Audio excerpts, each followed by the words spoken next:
fear this. We fear that they have something out that majority of the people don't know about. Olan tüm halkların hakları gibi haklar. Ne aşağı ne yukarı, ne fazla ne az. Pent-up feelings that may result from decades of repression and people who've had members of their family killed by that regime. A lot of killers. You got a lot of killers. Why, you think our country's so innocent? But I won't attack it because someone sicks me on. I don't let anybody use me to fight their battles.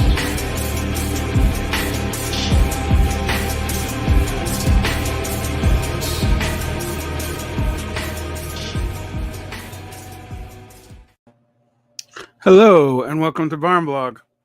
And tonight is one of those weird hair up my butt times where I decide to do a live stream in the middle of the night. So we are back here. You can tell that I'm a little bit peeved because I started with the OG opening.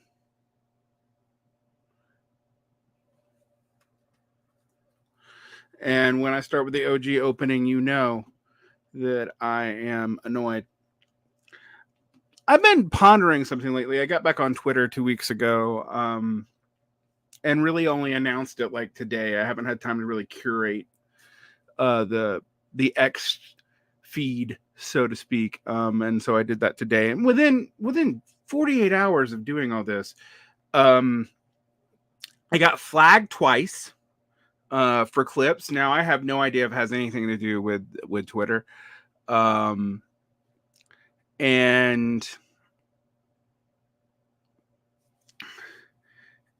I got a bunch of really weird, vapid comments that were Soviet defensist or accusing me of revisionism as if that would mean anything to me.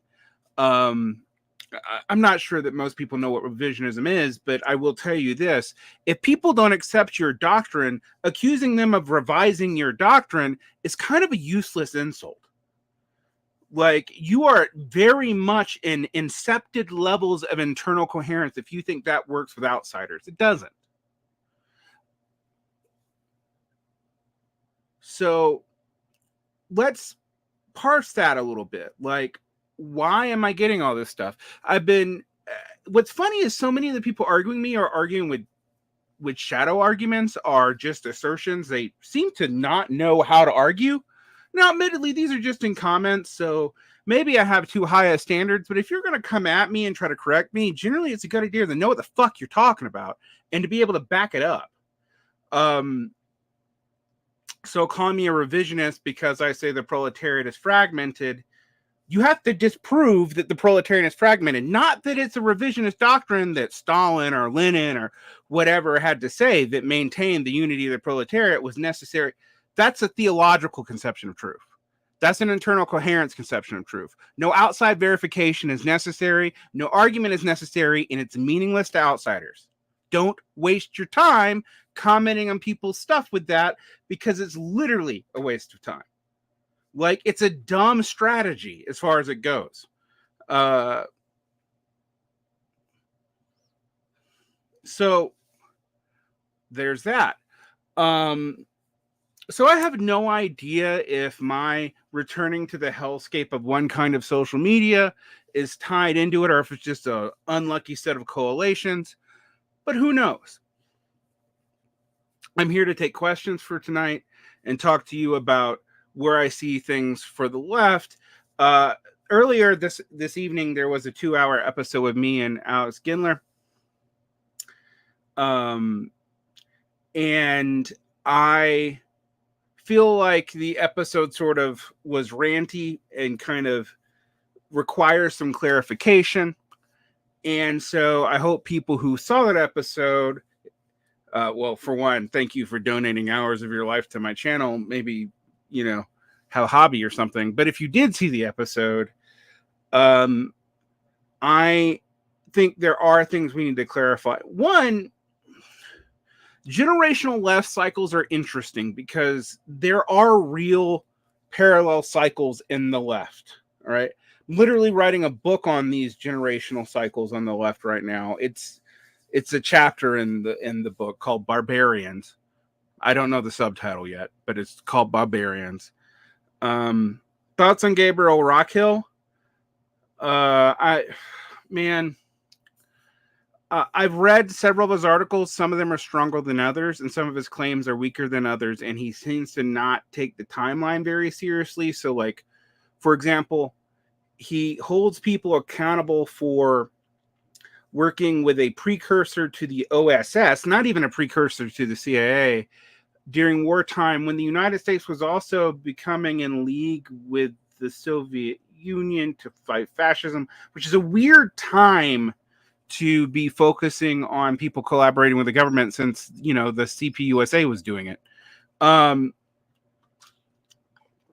But there are things that, like Rockhill's expose on Zizek, while he makes some bad philosophical arguments against Zizek, some of the positions he says are absolutely correct.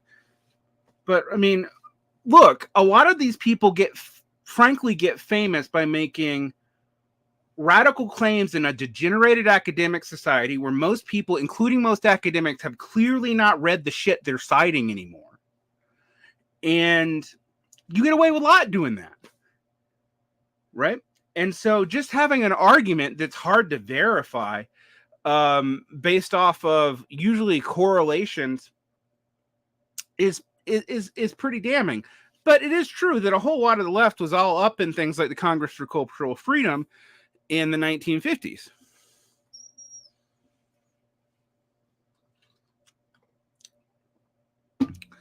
A lot of you need to evaluate the claims people are making, not the person making them. Like, you are stuck on ethos appeals. Ethos as in not ethical, but as in character-based. In the Aristotelian triangle, if you took that part of high school. These are kind of bad ways to adjudicate claims. Like, yeah, you need a rough heuristic of who to trust. But none of these people, not a one of them, including me, should you trust everything that we say. You just shouldn't. Right? I have caught myself speaking out my ass because I thought I knew something, or I had a fact in my head and it was true like 10 years ago, but I hadn't gone and looked it up in the last few days and it's been wrong. And I was saying it as if it was still applying. There's all kinds of stuff. You have to verify shit. Doesn't matter who says it. People who I don't like break good news all the time, and people who I do like say stupid shit. It happens.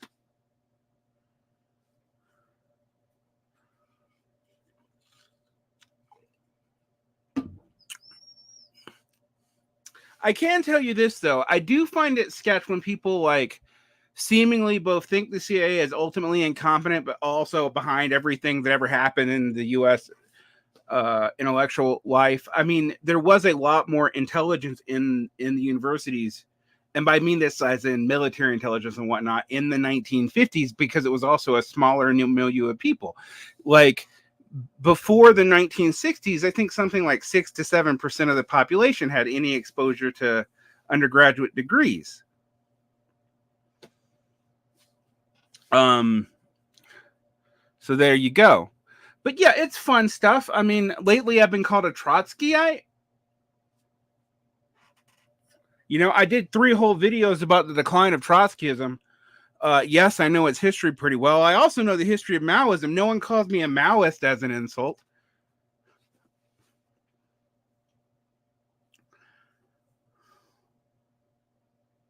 Anyway, so these frustrations, they abound, and they abound all the time. So I don't know what to do with this recent explosion of, like, very vapid arguments. I mean, a lot of times the people claiming to be Marxist-Leninist and representing the orthodoxy of Marxist-Leninism are totally in contradiction with each other.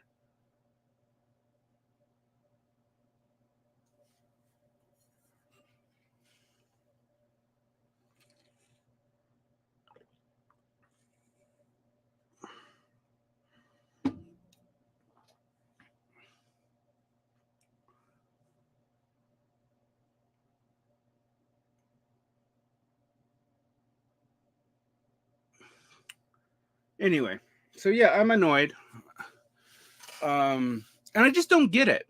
Like, I had someone objectively correct me with a whole bunch of things that were totally subjective conditions. Like, the Soviet people in the 1930s believed that they would get everything for free, and that was when they were on the path to socialism, but all the leadership died in the war. What about the Yezhovchina, my friend? Most of the leadership, most of the old Bolsheviks actually died in the Yezhovchina. Are in the suppression of the left opposition, when Krupskaya, Kamenev, Zinoviev, one of my least favorite socialists, so you know that I'm not just mentioning people that I like, Prevozinski, and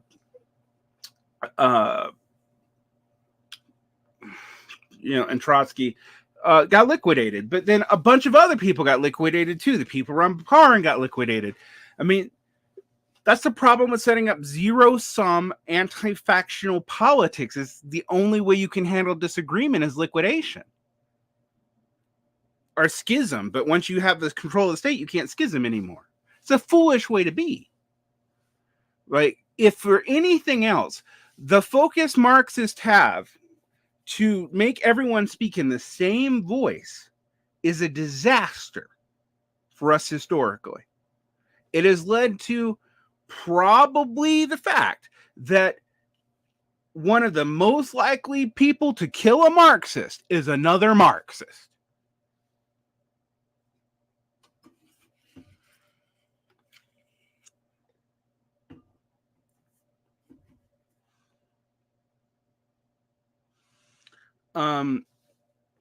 For my fan in Japan, it's been a long time since I've been in Japan. I have been on a Japanese movie kick lately. So yeah, I know it is funny calling me Trotskyist, since a lot of the stuff I say Stalin fucked up on is when he did, stuff that Trotsky recommended. But this is this idea that fidelity to an idea of the past or a ghost of the past is the same thing as having a living politics and not some kind of faith identity. It's not even like a normal faith identity, which has a community and a metaphysics. And this is even weirder than that, because it's like the superficial version of that. I guess materialism is a metaphysics, but these people aren't operating materialistically. They're not adjusting to material analysis. They don't think they have to.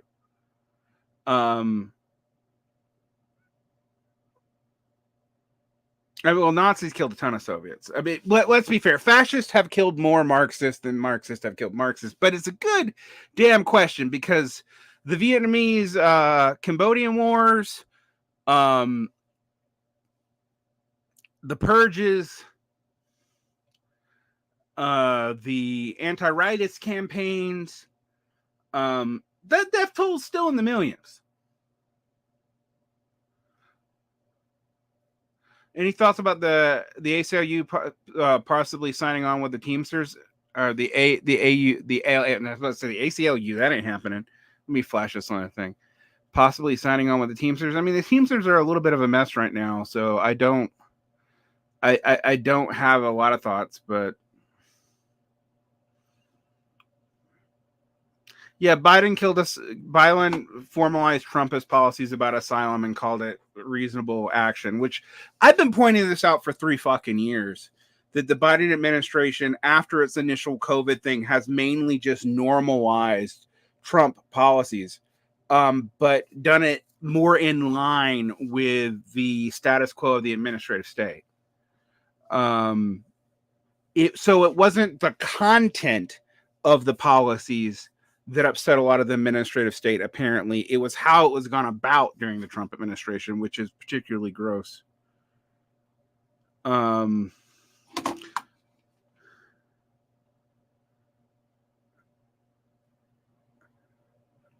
like the ALU Teamster agreement came from the current ALU leadership. That's good to hear.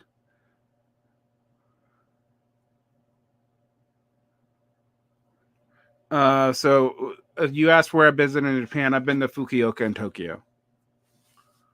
I used to go to Fukuoka by ferry when I lived in Korea. We'd go down to Busan and take the ferry over.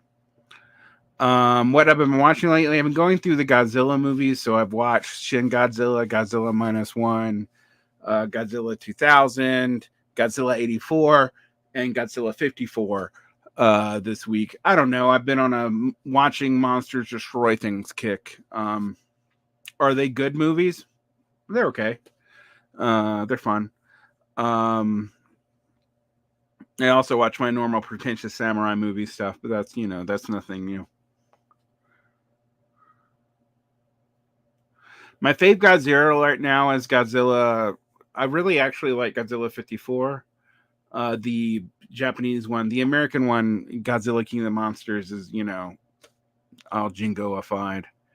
The one with Broderick was the best. Oh, but Boschcore, you're just trying to start a fight. I like Shin Godzilla and Godzilla 84, actually. Any thoughts on the Grey Fawn zoning? Well, it's one figure. It's both. I've seen people say that it's been discredited. It hasn't. In that, that one guy does seem to have gotten some kind of payment, so it hasn't been debunked that the editor got it, but it does not seem to be transferable to all the gray zone. However, we shouldn't be surprised if there's all kinds of scandals about funding with any journalistic operation. As I said today in the Gindler episode that I recorded 2 months ago, or a month and a half ago, all these journalists are kind of desperate for funding to do foreign stuff, so they're going to get it wherever they can. I'm not even sure it necessarily corrupts their reporting.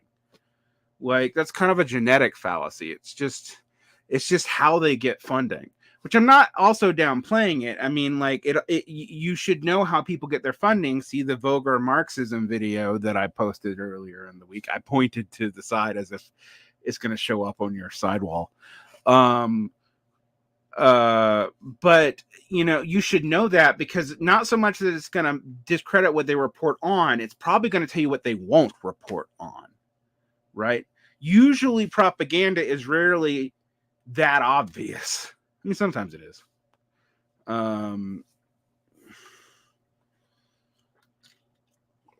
But yeah, most of the time somebody is sponsoring some publication that you don't know about.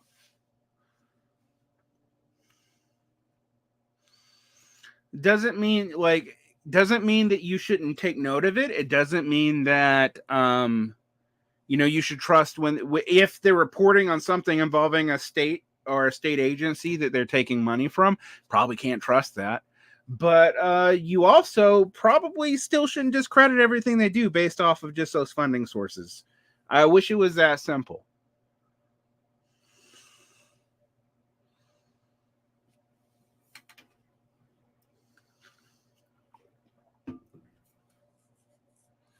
Where libs are socialists funding the North Star. It was socialist. It was particularly Louis Project, actually, who was funded the North Star when I worked for him. He was our patron.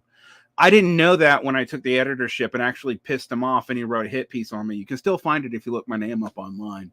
He got stuff wrong about me, misattributed things said to me that I didn't say, all kinds of stuff. But he was mad because I stole his magazine from him. Even though I didn't know it was his magazine and had no idea where the funding came from, because the original editors didn't tell me when they took me on board the editorial staff. Yeah, it was the Louis Project. He's dead now, so I can say it. When we ran out of the initial seed money because of mismanagement, which happened, and the other sponsor was Paul Shetler. He's also dead. Shetler was a leftist who... after the Vampire Castle piece that we co-commissioned, and the response of even some of the people on the panel at North Star, Shetler became a right winger. But it was Shetler and Project who gave us the money.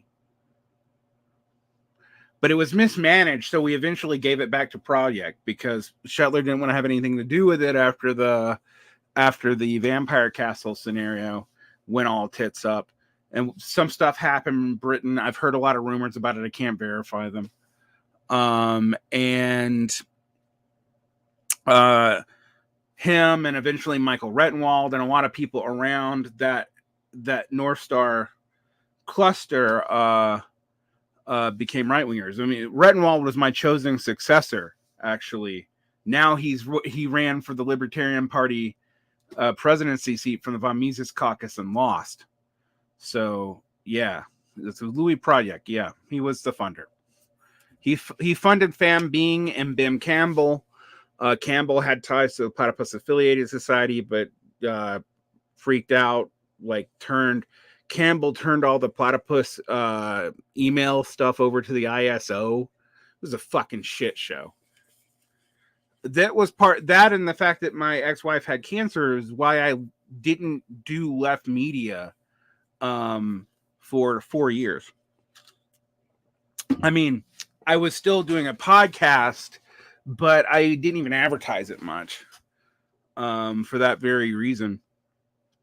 So yeah. Project was, I mean, I know Project was wealthy. He gave the USSWP like $1 million at one point. So he also was tied into Counterpunch and some other places.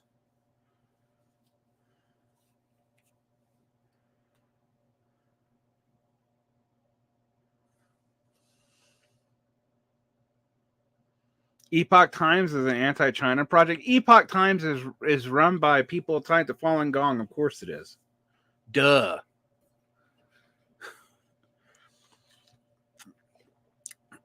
That's like asking the Moonies for information on North Korea. Like, you don't do that.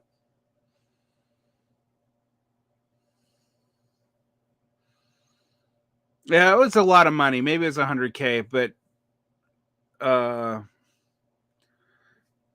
someone says 100K. I have no idea. I've heard all kinds of amounts. So again, this is why you shouldn't trust what anyone says exactly.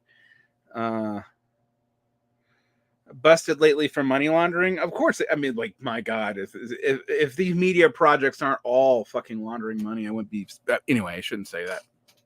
I don't know that, but it wouldn't surprise me.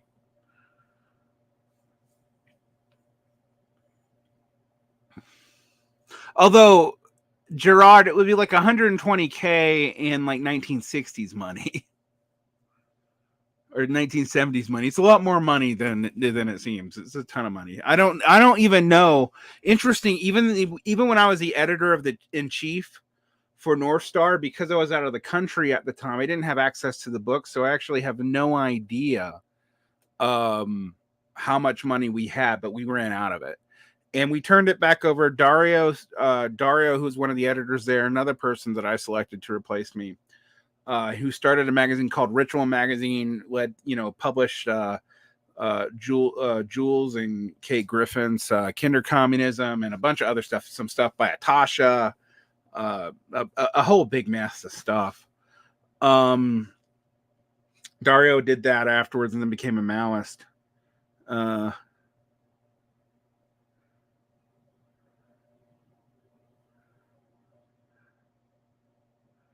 So I don't know what you're going to do. I haven't heard about any, even though I consider these people friends and comrades for a long time. A lot of them disappeared. When you move around the country as much as I did, at the time of the world at the time, people come and go.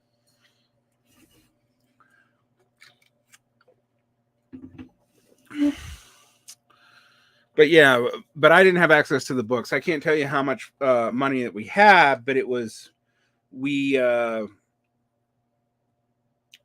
paid writers and stuff for a little while with it. And then Shetler put up money for advertising and whatnot. But there were 3 more editorial panels after my time at the North Star that had nothing to do with me. And then the site was taken down. People kind of forget the whole North Star shenanigans because they know about the Vampire Castle article, but they, since the site's been taken down, they don't know about all the stuff around it. Matt Calhoun over at Xenogothic doesn't talk about it much. So, anyway.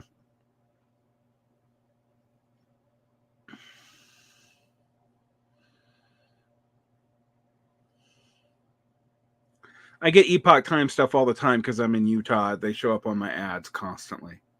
But I get like a bizarre mixture of progressive and reactionary ads. I think because the stuff I click on versus where I live, even though I live in Salt Lake proper, which is Gomorrah here in Utah, nonetheless.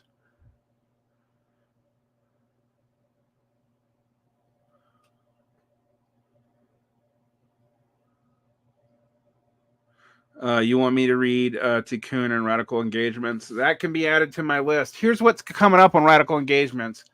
On the Patreon only side, there is me going through the Eric von Rhee article, Socialism in One Country, and the Marshall Solins book, What Kinship Is and Is Not. On the public side, we are finishing off the ICP, International Communist Party's Introduction to the Lyon Thesis. I am going to be doing a piece from Cosmonaut Magazine, Conquering Democracy, Abolishing Political Representation. I'm going to be doing a piece called Interpreting Marx's Theory of State in Opposition to Anarchism.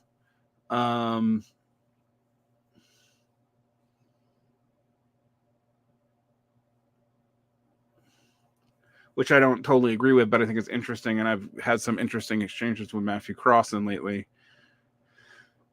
Oh, I'm doing also on the Patreon side, I'm doing Herbert McKay's Class Struggle and Christian Love because I was commissioned to do it by a patron. That's one of the advantages to being a patron. I'm also doing another piece by Matthew Crossan, The Inadequate Theories of State Capitalism. Yeah.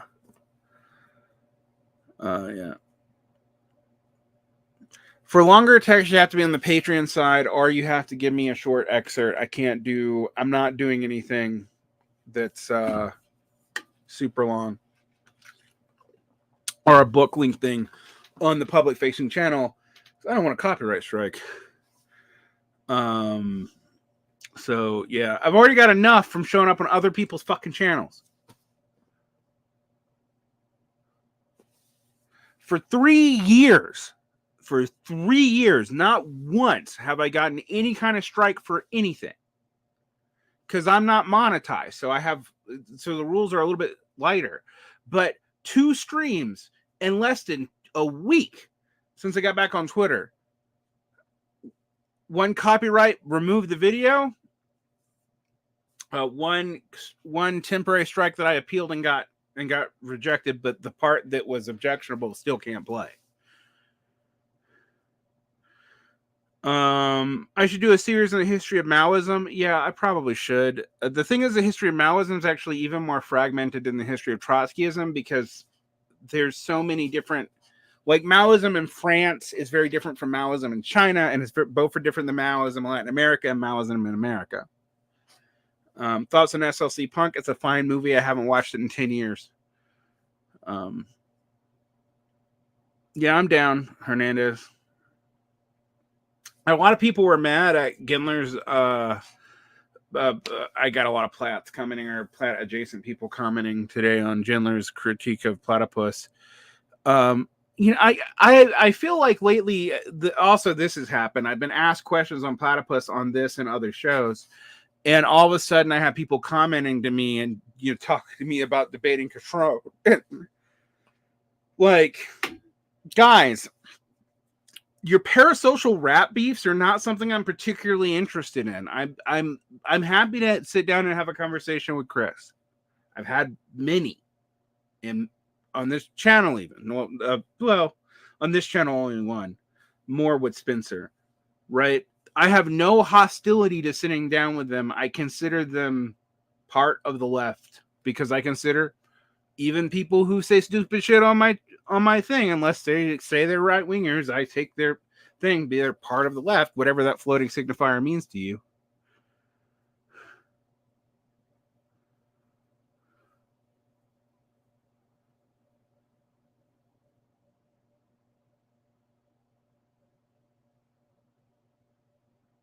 Are debates about who's working class valuable for the left or not? Here's the thing. Marx never worked it out. There's a lot of things that imply it, but even reading Theories of Surplus Value, it's not clear to me that productivity, as in productive to capital surplus, not socially necessary labor, is the actual key variable to make someone proletariat. Because logistics and indirect productivity also count. But also, like, a teacher who works for the private but not the state actually counts for productivity to capitalist surplus. Productivity in Marx does not have a moral valence the way some workerist Marxists try to make it have. But like the debates over whether or not baristas are working class is fucking stupid. They produce a commodity. It's a consumable commodity that you consume right then, but it's not even a pure service. It's a commodity.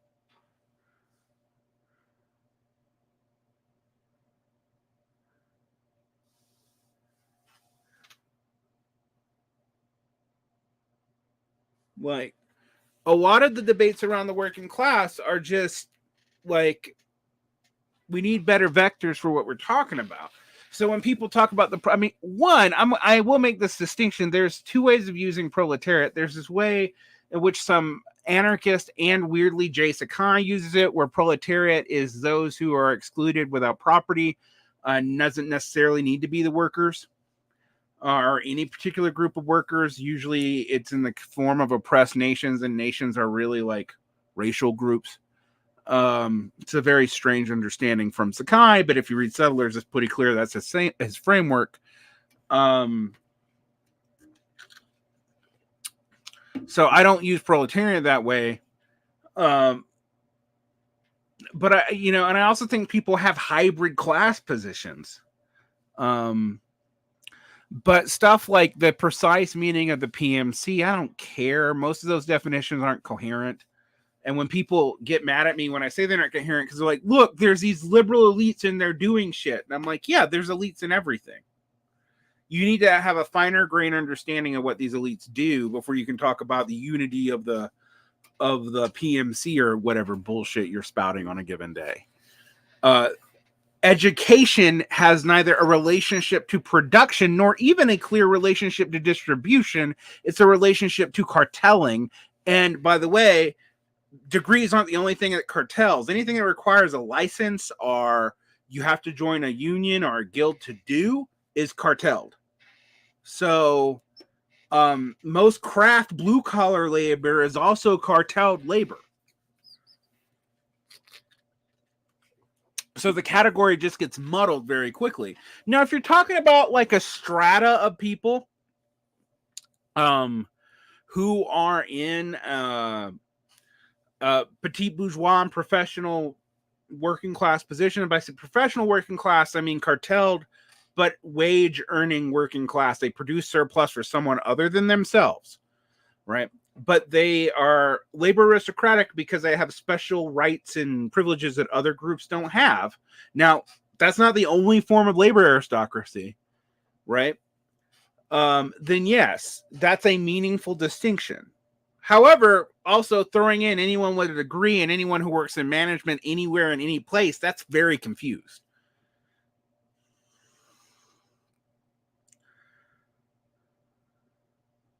All right. To what extent do you think socialism in one country was influenced by Napoleonic examples, i.e. continued self-sufficiency for the blockade against the English or Fichte's ideas of closed commercial state? Or do you think it was largely driven by material conditions, and these historical analogies and ideological connections mostly came from analogous conditions? I think it's the latter. I'm actually covering the Erich von Wrede debates, and they're very specific to stuff happening in the Soviet Union, and you see Lenin change his position between 1916 and 1921. From you can't have socialism in a backwards country to you can only have partial socialism in a backwards country to maybe you could have some kind of remnant socialism that might even be complete but still needs to join up to the rest of the world. However, I'm basing that off of a particular couple of articles by Erich von Wrede, Socialism in One Country Reassessment, where he defends Stalin as consistent with Lenin, but points out that Lenin's not consistent with Marx, depending on the time period you're talking about, because these people's ideas change. This is why I get so frustrated when people talk about revisionism, because even like in the case of like Marxist Leninism, like the Soviet, like doctrines under Stalin from 1927 to 1932, from 1932 to 1936, from 1939 to 1942, and from 1942 to 1948, and from 1948 to 1952 are often radically different. Okay? And my fucking God, do people pretend they're not? Both critics of the Soviet Union and defenders. Like, you need to have a like, what time period are we talking about? You're never going to get me to defend the fucking Yuzovchina. You're never going to get me to defend Beria.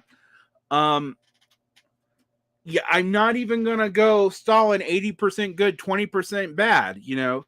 But I do think that a lot of people, I'm coming into this with Bortegist arguments with Gramsci, where weirdly later Bortegists believe myths about Gramsci that were propagated by the Communist Party of Italy during the Togliatti period. And they repeat them as truths, even though Bortega himself didn't say any of that.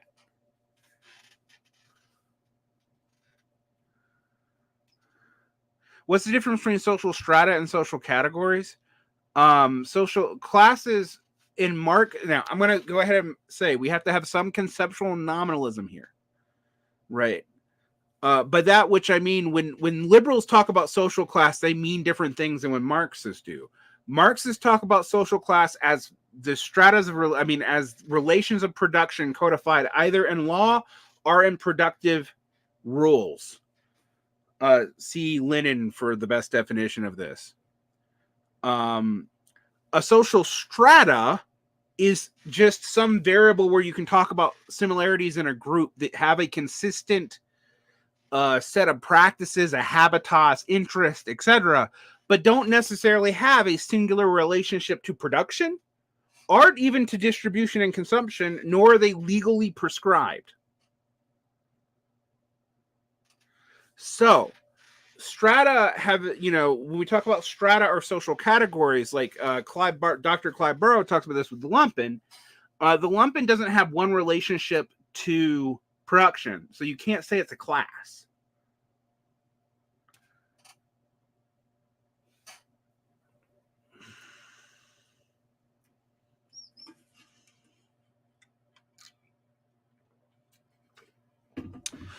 But we can talk about all kinds of social strata. There's all kinds of ways to divide up the world.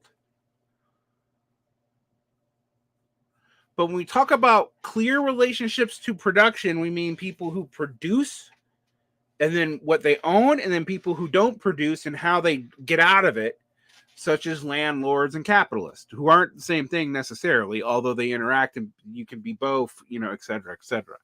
And a lot of people, because they have 401ks or whatever, are structurally partial capitalists, even if they don't own capital and aren't entrepreneurs or anything like that.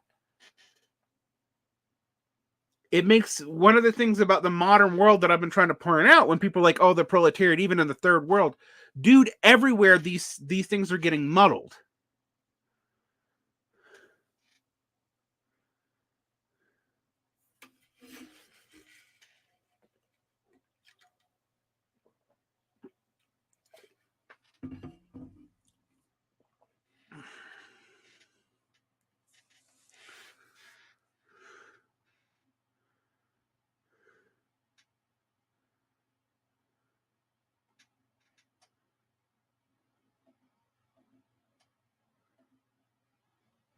All right, let's see what else we got up here.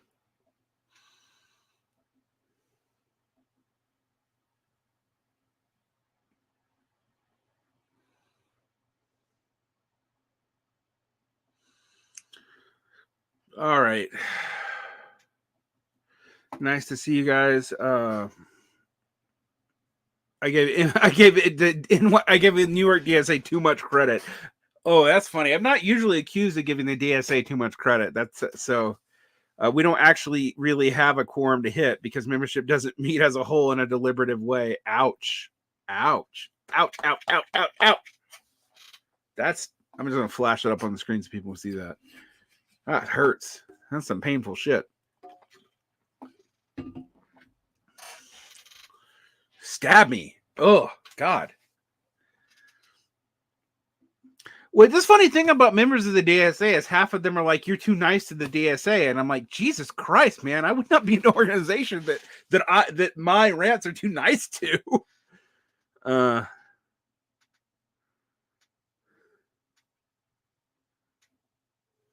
It's funny that Marxists have posed that class is pat and dry and settled when Marx famously never finished a chapter in 1864 and didn't come back to it, not even on his deathbed. Yep, he did not.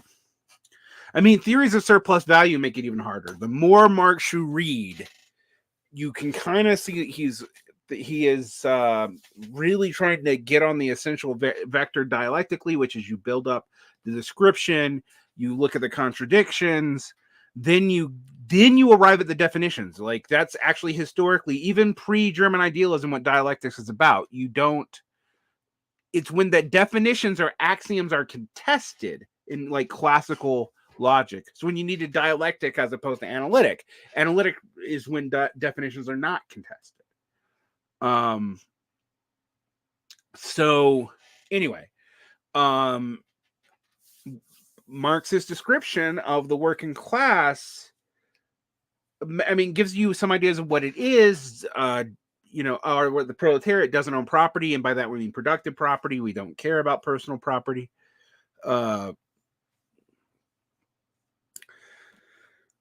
Sells their own labor power. Those things are clear.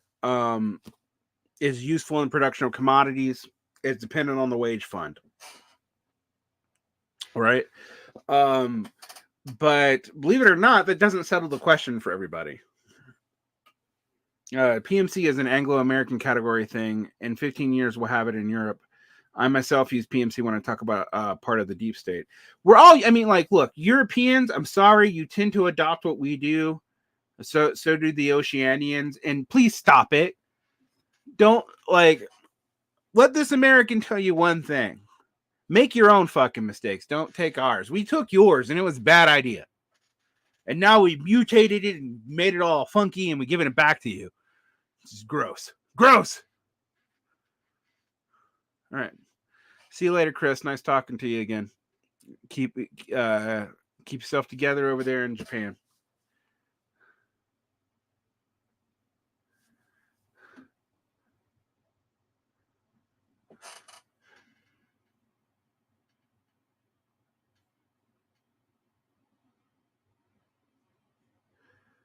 Getting into Marxism post 2008, it was important for us to distinguish ourselves from the USSR and especially Stalin, as it was strange to see such concern seem non-existent with the younger crowd, because they don't have a living memory of the Cold War, and because they understand that a lot of American anti-communism was bullshit, but they don't know how to adjudicate stuff beyond that point. That's my current reading. It's easy to have nostalgia and to invent a tradition for something that no longer exists. And in a way, it's easier for the USSR than it is for China, because China has real policies that still does stuff, and you have to contend with that. What DSA needs to do is convert itself into an independent class-based political party. Well, it needs a basis to do that. You can't just, this idea that you just flip a switch and have a party isn't fucking real. I'm not a political first Marxist. I know this puts me in contention with people like the Marxist Unity Group. I think politics is important. I'm not an economistic Marxist, but you have to lay the groundwork first for an organic program to emerge with clear orientations, which are kind of like our principles. But the program is more than our principles and less than everything we need to do. The principles are a theoretical minimum. The program is what emerges from the class that we can agree on, guided by the socialist orientation of class abolition. That is the point of communism. If that's not the point, we don't mean the same thing. And that is my theoretical minimum. If your goal at the end of this process is not class abolition, we are not on the same team, which is why I don't think a lot of social democrats actually count. And weirdly, a lot of people I dislike do count, because their goal is eventually that. Class abolition, as standard for by Lenin, means eventually getting rid of the standing army, withering the way of the state, etc., etc., etc.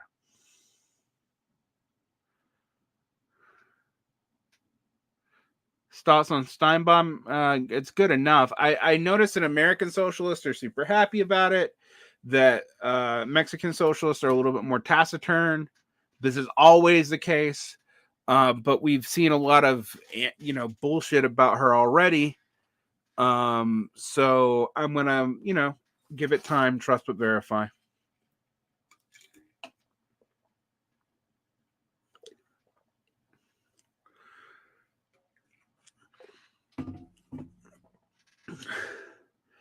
Roxana says, so the DSA becomes an independent party. Cool, like the PSO, the weird trot one that loves Cuba and the presidential candidate that works at Walmart.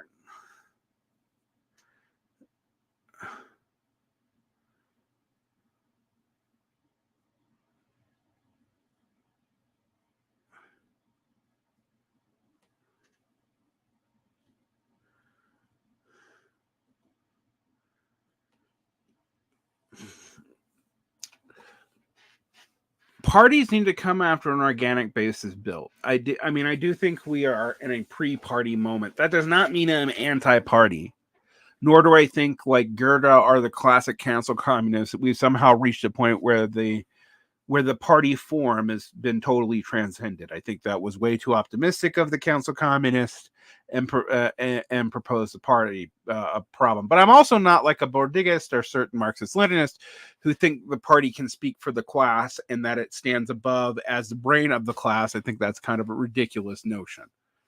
The party is one means of organization.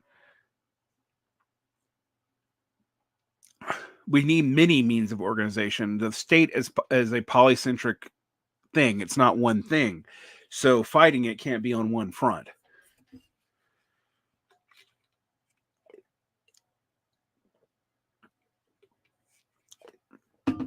Organic composition means from the workers themselves. It is not imposed from the outside.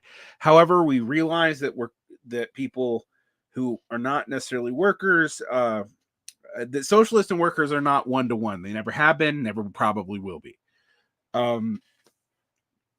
But that if the workers don't lead the way once classlessness is, accepted by them, then I don't know how you call yourself a workers' party. So you don't tail them. You don't just, try to figure out what the workers already are and just give them that. You're not a workerist. You're not just here to flatter, working class people's current state of mind. And you have to realize that most of their immediate concerns are going to be reformist. But if you don't have a program that emerges out of that from them too, you're just trying to impose it.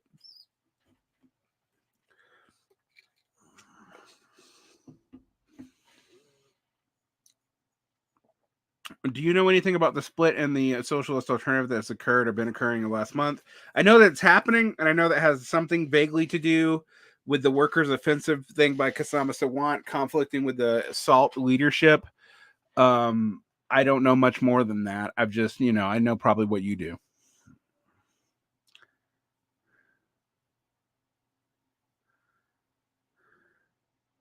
Isn't the role of professional, isn't that the role of the professional to be essentially the brain of the class? No, the role of the professional Marxist activist is to train, is a pedagogical role and a skilling role. We have skills, we need to help, but we also need to take them. It is not to be the brain of the class. Makes it sound we're the operating body in charge. That creates a new class structure within the communist society itself. It's not something that I want. We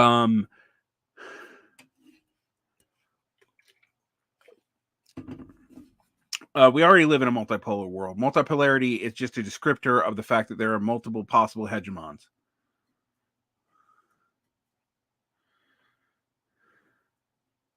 Do you know anything about Marx's concept of character mass? I mean, it's kind of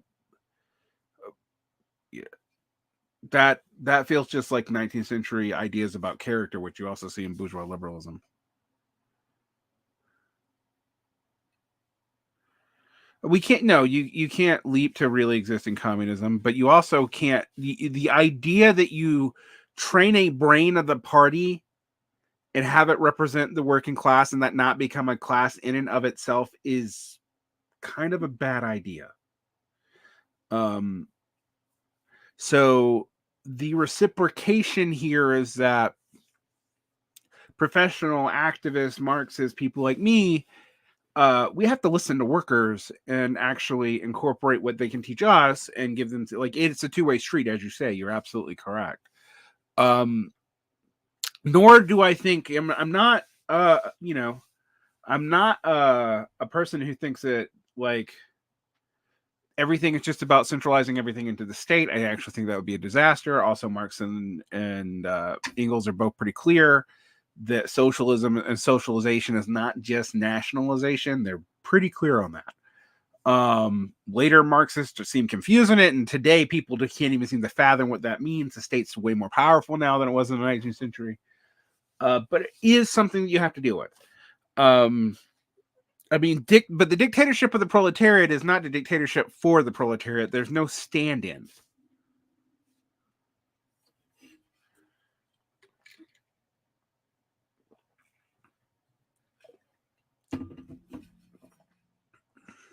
Most underrated Marxist theorist? Me? No. Oh,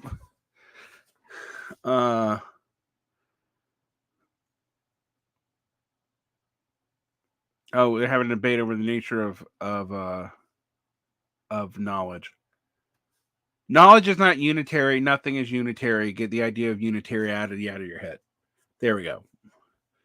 In fact, this is like, I've been accused of being a revisionist for this, but I think this idea that we expect anything to be a one-way street, anything to be that unitary, and anything to be that clear, like programmatic unity, the harmony of voices, as I used in a metaphor earlier video this week, is not about absolute unity on anything. These are kind of like levels of theoretical minimums. Like, to be a communist, your goal has to be a classless society. All right. But how you get there, what that looks like, what you think, like, those are different questions. All right. But classlessness actually does kind of have to be defined. Luckily, I think we do have Lenin define it for us in the State Revolution. So.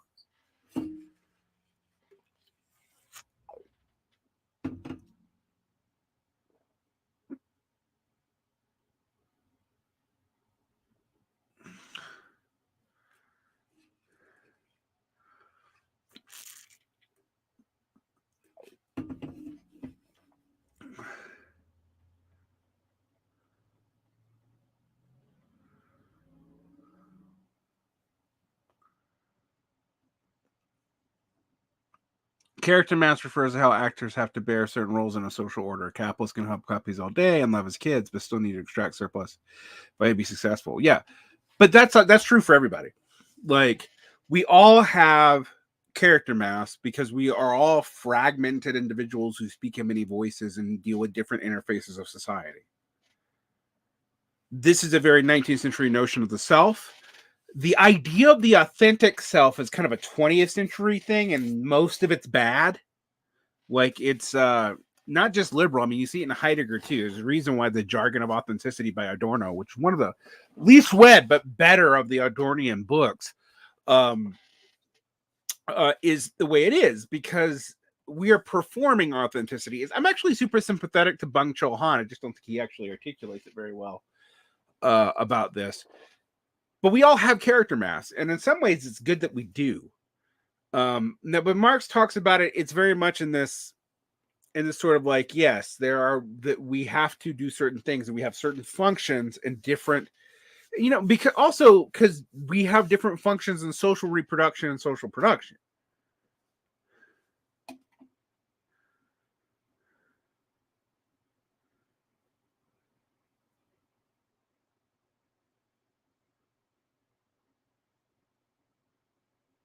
Yeah, AS says, yeah, we need to, there are significant differences in what people know. We have to skill them. No one can know everything.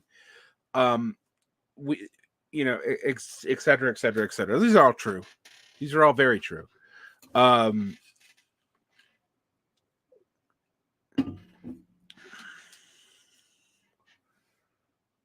don't worry about authenticity at all. I worry about whether or not someone's telling the truth to me in the context that they exist in at that moment.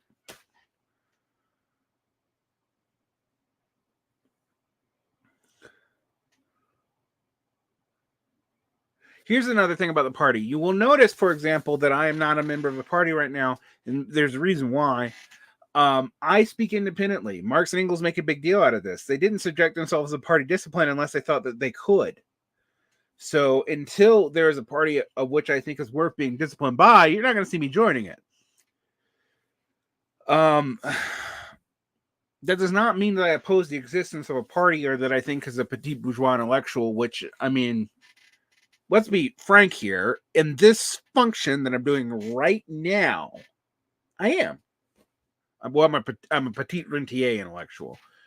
Now, it's not my primary function. It's not how I make most of my living. It's not even how I make. It's not how I make even a fifth of my living after taxes. Nonetheless, it is a rentier relationship. I try to minimize it by not monetizing the YouTube channel, by providing most of this stuff for free, not everything, but a lot of it. You know, oh, I don't know, man. You asked me about the NBA finals. Oh my God. I'm going to live up to a stereotype. If you want to talk about sports, go talk to Jason Miles. I care about like 3 sports and I don't even really follow them, which is European soccer, hockey, and boxing.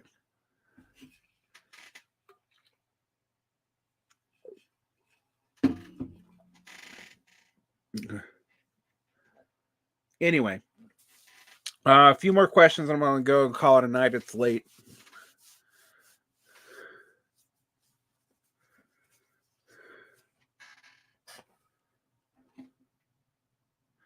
I don't follow MMA. I used to watch it. Garland Nixon has a variation take on multipolarity. It's more a working together thing. Multipolarity it can operate in a bunch of different ways. Most of human history, there are multiple hegemons on the planet. So most of human history, we are in a multipolar world. Unipolar worlds usually only exist regionally. The fact that there's been global ones is literally related to the advent of capital. And they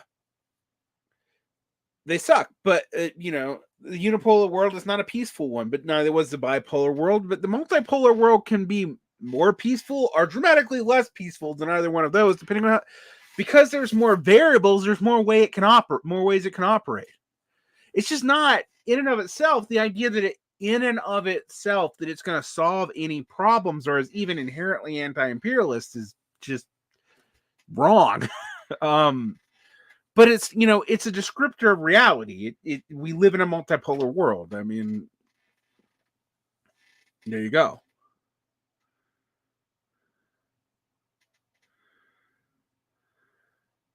Oh, you mentioned that salt in Australia was different from the U.S. one. They're from different socialist traditions. So salt in Australia is a cliffite. It's tied to the IAT, the International Socialist Tendency, and the British SWP.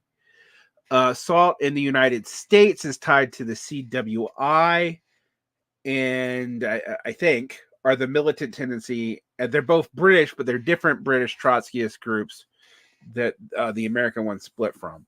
So Australian salt is cliffite. I believe American salt is the militant. They're both what we consider like more electorally focused, more interest kinds of Trotskyism. Neither one of them. I don't know, like if the militant is considered orthodox. I've never actually asked. Someone in salt, do you believe in state capitalism, deformed worker state, or bureaucratic collectivism? Because I'm not sure that that's all that meaningful anyway.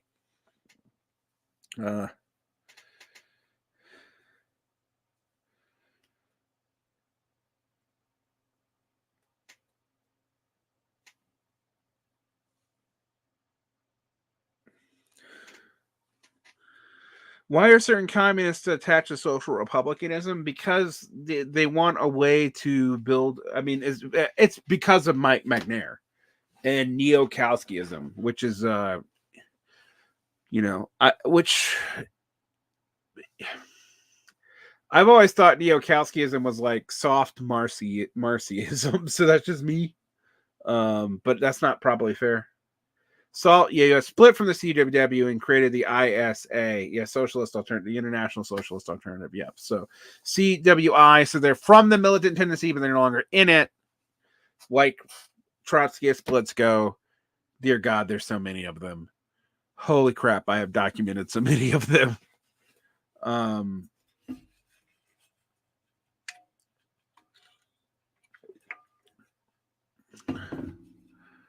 What's the best way to get informed about and connected to? I don't know how you. There's no easy way to get connected to the Chinese working class unless you speak Mandarin. I don't think there's any group that's going to represent it to you. There's a lot of Chinese nationalist stuff right now that, you know, calls itself communist. They're not Han nationalists, though. That's a different thing.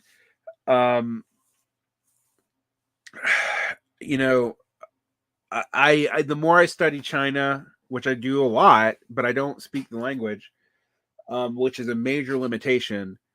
I no longer know how to say, you know, what is and isn't anything. But you need to learn Chinese. You need to listen to what people say. And I would not trust what the state says as representative of what all workers say, but it wouldn't take disgruntled workers as a representation of the average Chinese person either. It's a way more complicated situation.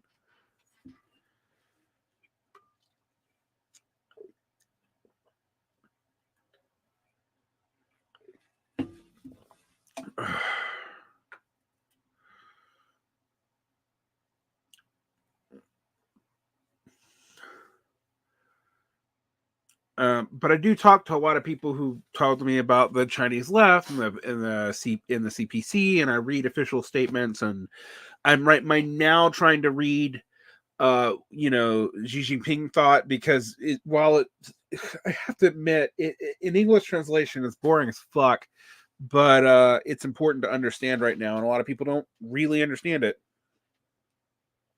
Do you have any opinion on Umberto Eco's formulation of semiotics? Well, it was the first semiotics I was exposed to. While not Marxist, it's pretty influential on my thinking. But I have since moved more to structural semiotics. I mean, China has a large middle class and the biggest billionaire class in the world. That's absolutely true. Although I would say not in relative numbers. I think the U.S. still dominates in relative numbers. Is there a concept of revolutionary expropriation of capitalist firms in China? In theory, eventually. But not in practice, no.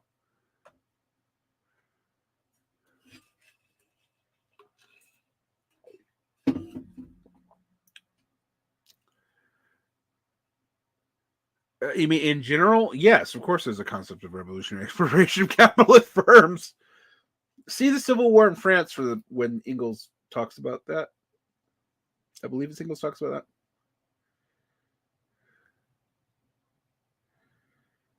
that. Oh, expropriation by the workers at the firm, not by... Well, that's syndicalist, man. Not against it. I mean, it'd be great.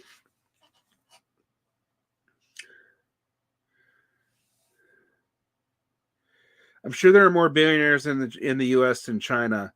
I've actually gotten conflicting stats on that, Omar. I really have. So,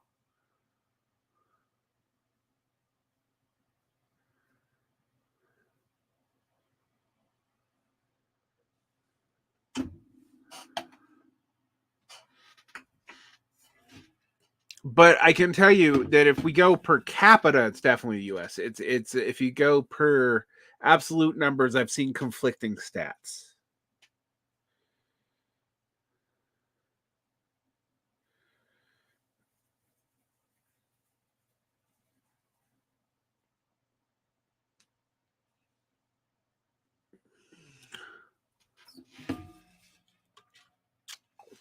This guy, so you guys know, I'm a critic of China, but I'm also a Chinese defensist. I mean, it's one of the only major states that I feel like I can kind of defend.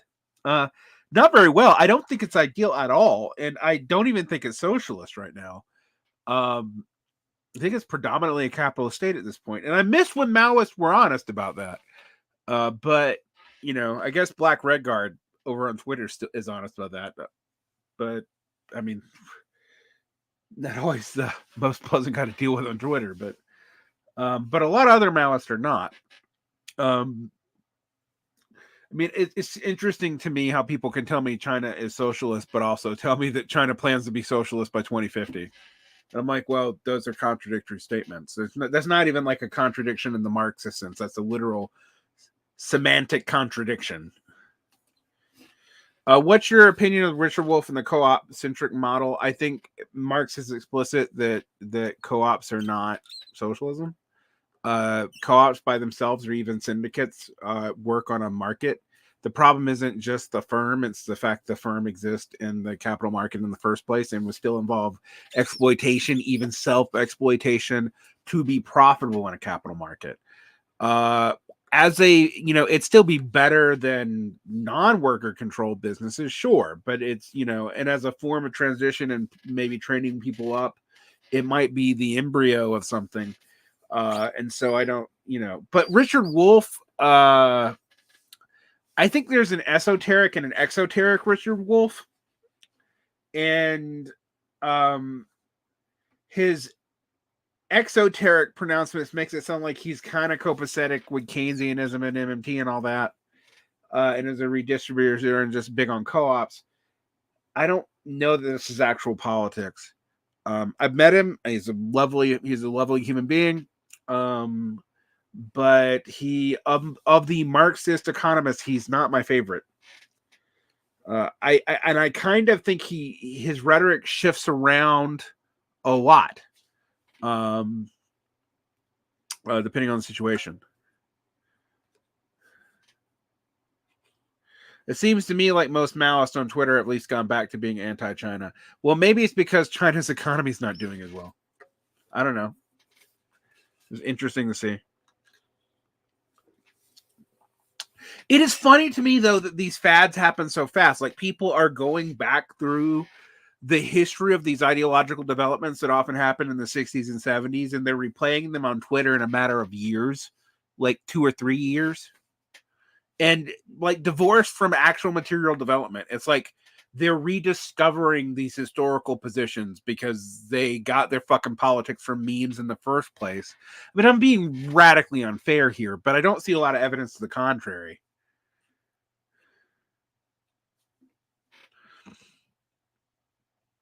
Gerard De Trillo asks, would you agree that workerism is used in 2 ways? Yes, is at least 2 ways.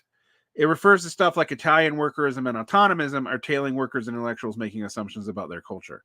Yeah, it means both. Workerism means both to valorize the worker as they are and to make the worker as they are the subject of your politics, which is going to largely be tailing them and then there's autonomous, which is to listen to workers in sectional bargaining, which is really where operaismo comes from. And it was a correction to sectional bargaining in the Italian situation, ignoring the actual conditions of people in specific work and sectional locales. What does Xi Jinping even say? I don't know. I'm going to read the books on it. I got them. So far, I'm bored, but I'm going to read them.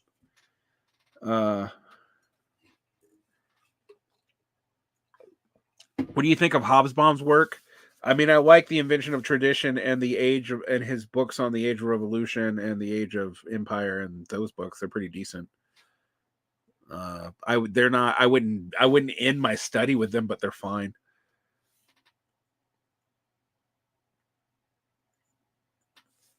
How much do you think Chinese foreign policy is basically a nationalist project to break what they call encirclement from the West?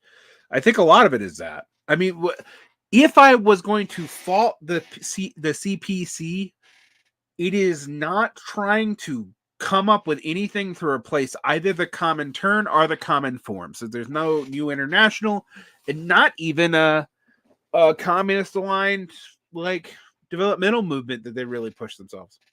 I mean, that's a pretty big criticism. Historically, if you're the largest socialist state, that you would think that would be your role, but they don't get along well with the other socialist states, so it's kind of an issue. The Maoists at my school say GC Pink thought is great. I mean, well, people say all kinds of shit.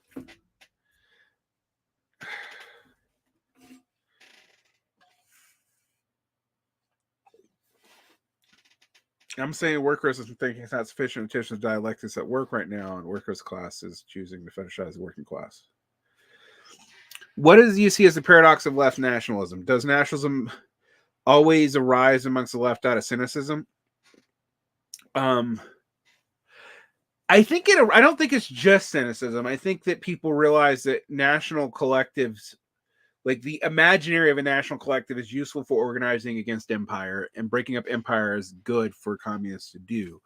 The problem that you have is that nationalism is inherently class collaborationist, and that's always going to be a tension. There's no way around that tension, and I don't see how people get out of that. What do you think of Charles Austin Beard's An Economic Interpretation of the United States Constitution? I liked it when I read it 10 years ago.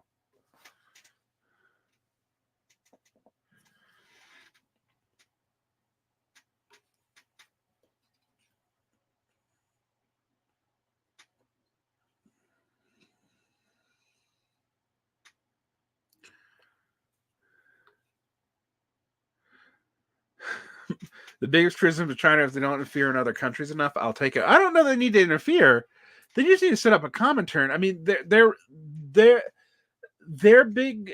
I mean, I also think they have they make excuses for capitalist development, and just shooting rogue capitalists every now and then is not the same thing as taming capital. I mean, fucking capitalist societies hang capitalists all the time. I don't know why that's a big deal. I mean, the fact that like the United States doesn't do it anymore is just a really low bar in which you're operating from. So I would have that critique too. I have many critiques of the CPC, but they're responsible international actors as far as it goes. They respect national autonomy, perhaps, as Buskar says, too much.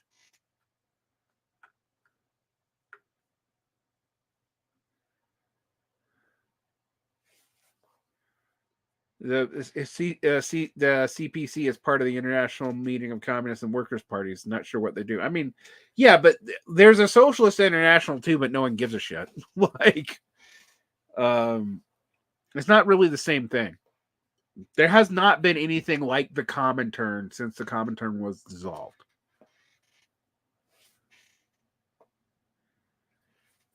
The Vietnamese don't like anybody. It's hard to blame them. That's funny. I think Vietnam is lovely. I'm not here to defend their policies, but, I actually have always found it weird that, like, there's not more people who are, like, promoting Ho Chi Minh thought in the United States, considering.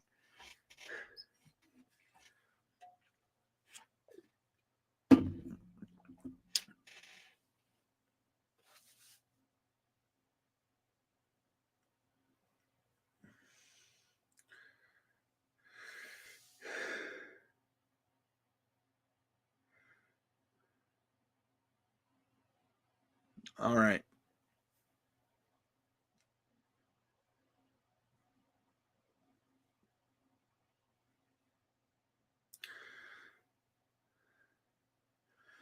I need to read more on the Stigler, Leroy Garon human origin stuff. I just don't know. I promote Ho thought all the time, but that's funny. Okay, fair.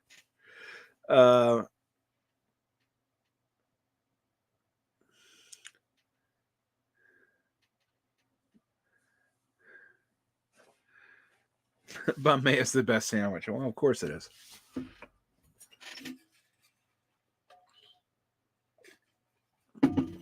All right. Well, I've been going about an hour and 15 minutes. I need to spend some time with my partner and probably go watch Shogun before I go to bed. If I'm going to be forced to watch capitalist crap, I'm going to at least watch interesting capitalist crap. Thank you guys for showing up. I enjoyed this tonight. I hope you all have a good rest of your evening.